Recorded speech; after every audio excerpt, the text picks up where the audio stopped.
Hello, and welcome to this week's edition of Family Stories, the podcast written by you, our listeners. This week's stories take us from cricket in Australia to the skies over Nazi Germany, from life as an evacuee to setting fire to your own tank in front of Winston Churchill.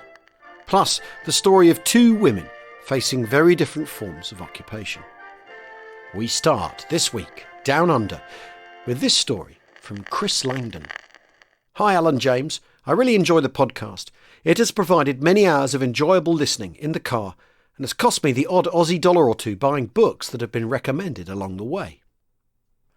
I wanted to send my father's story, Flying Officer Walter Langdon, Royal Australian Air Force, to you. Dad was born in 1922 and grew up in Kalgoorlie in the Western Australian goldfields, about 600 kilometres east of Perth. At school, he was a keen sportsman and a good cricketer for Kalgoorlie. Once he completed his schooling, he travelled to Perth to train as a school teacher. But in September 1941, he joined the CMF, a local militia force that at that time was intended only to be deployed for the defence of Australia and New Guinea, not for other overseas deployments. He was initially assigned as a driver to Petrol Company, and then in January 1942 he was transferred to No. 5 Motor Ambulance Convoy. In March 1942 he earned his first stripe with a promotion to Lance Corporal, and this was followed 4 months later with a promotion to Corporal. In January 1943 he applied to join the RAAF as aircrew. I remember him saying that he thought service in the army was going to involve a lot of walking, and he wasn't too keen on that idea. As he was not 21 at the time, he needed his parents' permission to apply for aircrew. This was given, reluctantly I gather, and thus his army career ended. His early RAAF training took place in South Australia as part of the Empire Air Training Scheme, flying in Avro Anson and Fairey battle aircraft. From there he travelled to Brisbane, embarking on the Matsonia headed for San Francisco. A cross-country train journey then took him to New York. During this train trip across the US, a brief stop in Lincoln, Nebraska, saw him and his mates asked by locals at the station if they spoke English. The locals had not seen the dark RAAF uniforms before, and they were not sure where the airmen were from. At the end of the rail trip, he arrived in New York, where he had a week's leave. From there, he sailed to England on the Queen Mary, sharing a cabin with 20 other men, a cabin that was originally designed to take 2 people. After arriving in the UK in February 1944, he went to Aircrew Officers' School in Hereford, then on to West Frew in Scotland for his navigator training. A couple of very understated entries appear in his diary during this period. Nearly had a mid-air collision last night. Would hate to put down just how close it was. Another entry simply states, a crew went in today. Even before ops started, training was claiming lives. In September, he was posted to 29 OTU in Bruntingthorpe. Here the crewing up process took place for later operations. 7 days were allowed for this process to be completed. After meeting up with a bomb aimer, Jack from Melbourne, they went in search of their pilot. They decided on an old guy, as Dad once described him, Ted from South Australia. Ted was 27 and had a wife and young daughter back at home. Dad and Jack decided that Ted would be keen on getting home and unlikely to want to do anything stupid. The crew eventually ended up with 4 RAAF and 3 RAF personnel. During his time at Bruntingthorpe, Dad met an English girl, Mary White, at a local dance. They continued to see each other over the following months, as his training and leave schedule allowed. At the end of December 1944, the crew went to 1654 Heavy Conversion Unit for their Lancaster training. Then in March 1945 they were assigned to 460 Squadron, RAAF, based at Binbrook, Lincolnshire. Their first operational trip took them to Nuremberg on the night of the 16th of March. 2 nights later, they were part of a force that attacked Hanau. Dad's diary note mentions that his aircraft was attacked by night fighters 5 times on this trip. None of the crew were injured, and there was no mention of the aircraft being damaged. The 460 Squadron Operational Record Book mentions that the offensive spirit of gunners probably paid dividends. Further ops during March and April took the crew to Hamburg, Kiel, Potsdam, Lutskendorf, Heligoland and Bremen. The Bremen mission was abandoned by the master bomber due to the target being badly obscured by cloud.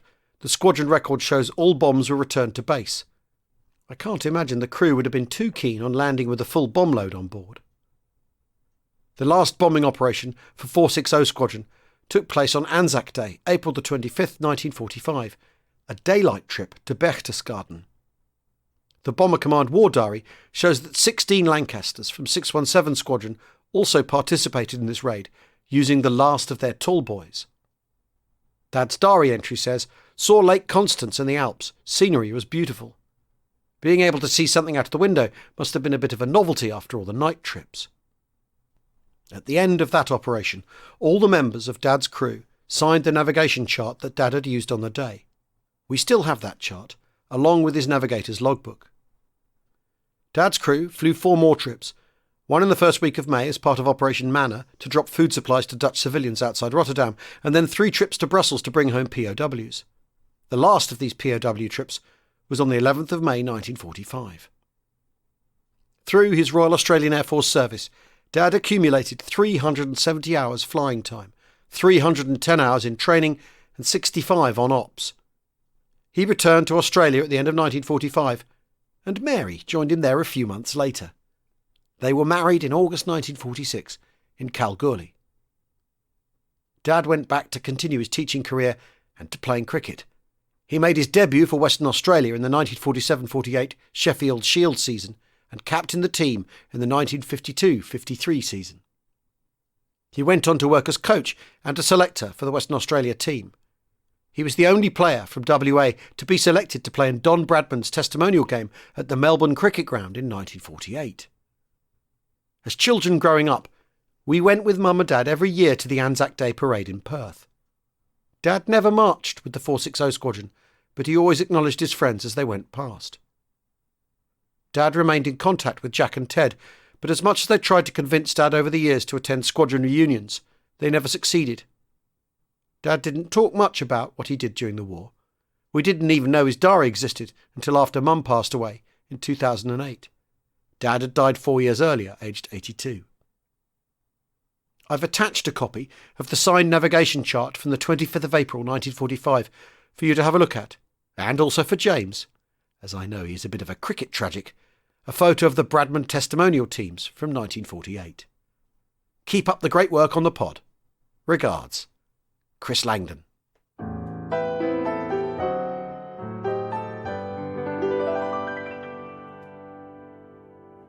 Next up is this story from Graham King.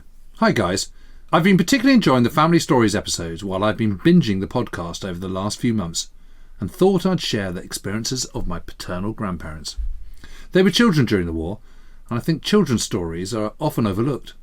Children have a way of making the best of a situation, but the war must have been very hard on them all. My grandparents were evacuated from London early in the conflict. Gran went to West Kingsdown in Kent, and Grandad to Doulo in Somerset. Gran vividly recalled watching German bombers stream fly in during the Blitz, dogfights during the Battle of Britain, and the waves of British and American bombers heading out to Europe later in the war. Her parents also moved to West Kingsdown to escape the bombing, though, curiously, Gran went to school in Catford throughout the war, travelling through South London's shattered streets. In Somerset, Grandad lived on a farm next door to a jam factory. All he saw go into the factory was sugar, food colouring, turnips and wood chippings. Never an ounce of fruit, or so he said. Later in the war he went to grammar school in Horsham, Sussex, where he unknowingly witnessed the build-up of British and American troops ahead of D-Day. The soldiers were in camps opposite each other on the main road. Enterprising young lads that they were, he and his school friends made pocket money by buying cigarettes and chocolate from the Americans and selling them to the British for a huge profit, at least huge to a 13-year-old. One morning they woke to find the camps empty. It was only much later that day that news of the D-Day landing started to come in. In August 1944, Grandad went back to the family home in East Dulwich, South London, for the summer holiday. His stepfather ran a shop on Lordship Lane, and they lived on the 2 floors above. In the afternoon of the 5th, he was taking his parents some tea when a V1 exploded in the back garden. The house was in a terraced row. Theirs was the only one in the row still standing, supported by the floor-to-ceiling shelves and wardrobes. The chair downstairs that Grandad had been sat in just minutes before was flattened by falling masonry. The family dog, who took his place, didn't survive. According to reports, it was one of the biggest V1 blasts to date. It was one of the first of a new generation with a bigger warhead. 23 people died in the blast, including as many as 20 who were queuing at the bus stop and were crushed as the concrete lintel that ran along the top of Grandad's row fell onto the street.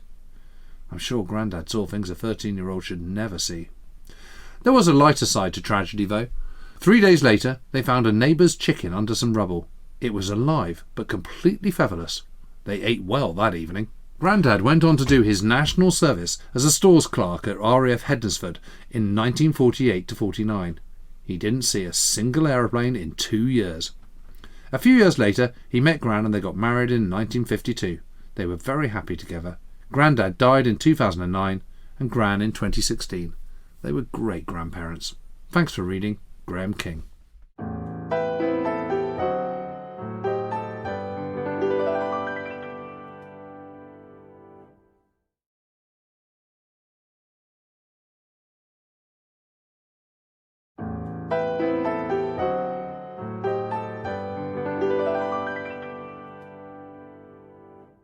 This next story has been sent in by Simon Taylor. Hi guys, loving the podcast and loving being part of the We Have Ways community. I've tried to write down some anecdotes my grandfather gave me. He told me these when I was young, but I never wrote them down then. I was too young to know. My granddad, Leslie Taylor, was a hero to me, and it is a great regret that we have no permanent record of his time in the 8th Army. As a family, we have a few old photographs of Grandad's time in the army as part of the 6th Royal Tank Regiment. I've inherited his medals, and I still have the actual box they came in from the War Office. Leslie was conscripted in late 1941 and fought in the desert and in Italy before eventually ending up in Austria. He was quite an old recruit in that he already had a family and a son. When I once asked him about volunteering, he immediately made it clear he had not volunteered. He'd been called up. He had a family and didn't want to go to war. Before sailing in December from Liverpool, family legend has it that Grandad, Grandma and my dad, aged 3, went to have tea at the Adelphi Hotel. But when they got there, it was full of officers. There was no room at their inn. Outside the hotel, they were discussing what to do when they were approached by a local Liverpudlian. Either he had heard the conversation or inquired as to what was wrong, and upon finding out he gave Grandad and Grandma his mother's address and told them to go there for tea. It transpired he was one of the chefs at the Adelphi. When they got there, the chef's family took them in and they had a full roast lamb dinner, something of a rarity in 1941. In the desert, the 6th Royal Tank Regiment put on some exercises in front of Churchill. Grandad at this time was the driver of a Grant tank. One of his extra jobs was to stow all the bedding. It being very cold at night in the desert, he would always stow his bedroll close to the exhaust pipes to ensure he had a warm bed for the night. On this occasion, as they performed in front of Churchill, he had put his bedding too close to the exhaust port and managed to set his bedding and the tank alight. This was not the only time he would set fire to his own tank.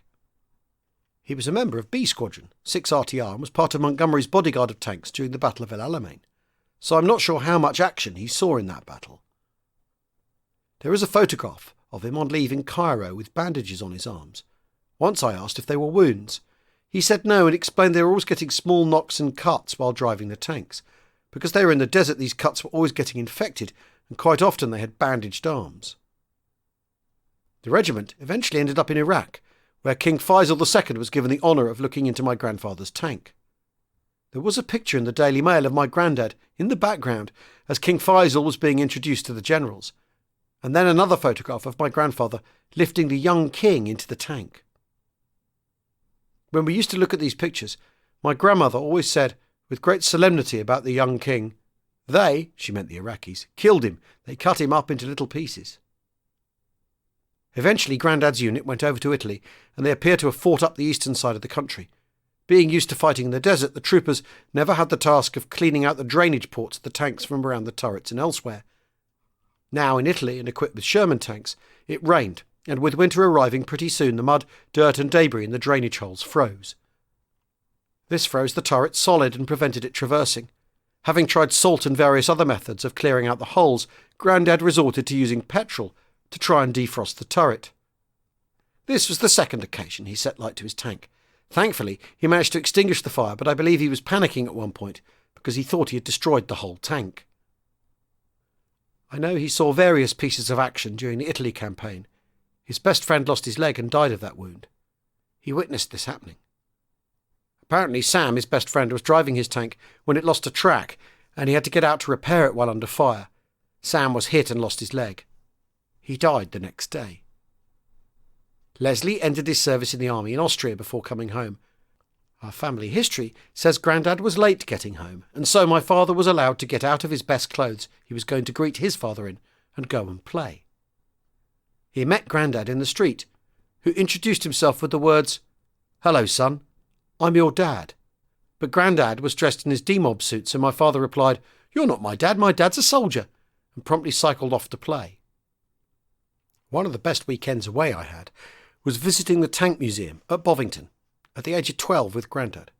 If only I'd been a little older and been able to ask deeper questions about his time in the army and kept a record of it. Keep up the good work, and many thanks. Warm regards, Simon Taylor.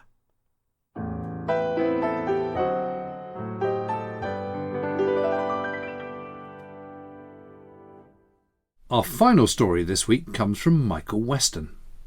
Gentlemen, first of all, thank you for the excellent podcast. It's so my bag. This is a family vignette about two young girls living in occupied Europe, both born in the late 1930s and both still going strong, my mother and my mother-in-law. When they first met, 30-odd years ago now, they discussed their experiences of being occupied during the war years. My mother was born in Jersey and lived there under the German occupation. Much has been written about the life of the islanders, the deprivations and the effects of being cut off from family and friends. Meanwhile, my mother-in-law's occupation was by the British, as she was from Klagenfurt in Austria. Her father was conscripted into the Wehrmacht later in the war. He was then in his 40s, leaving his wife and 9 children. Their initial occupation was by the Americans. As the American army advanced, my grandmother-in-law was approached by a neighbour. The conversation went along the following lines. "Don't worry, Mrs. D," the neighbour said. "I know your husband is away, and I want you to know that in his place I am here to help and will ensure that everything will be all right." "That's very kind," she replied. "What do you have in mind?"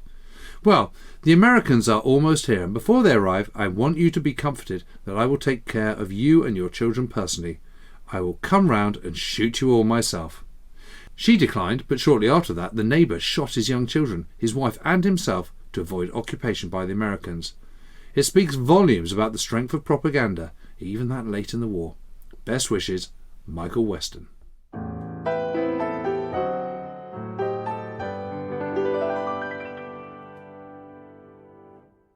That's all for this episode of Family Stories. Thanks for listening. If you've got a family story you'd like to be considered for the show, please email it to wehavewayspodcast@gmail.com. wehavewayspodcast@gmail.com, or leave it on the members site under the Family Stories tab. A reminder, that's patreon.com/wehaveways. Thanks for listening. Bye for now.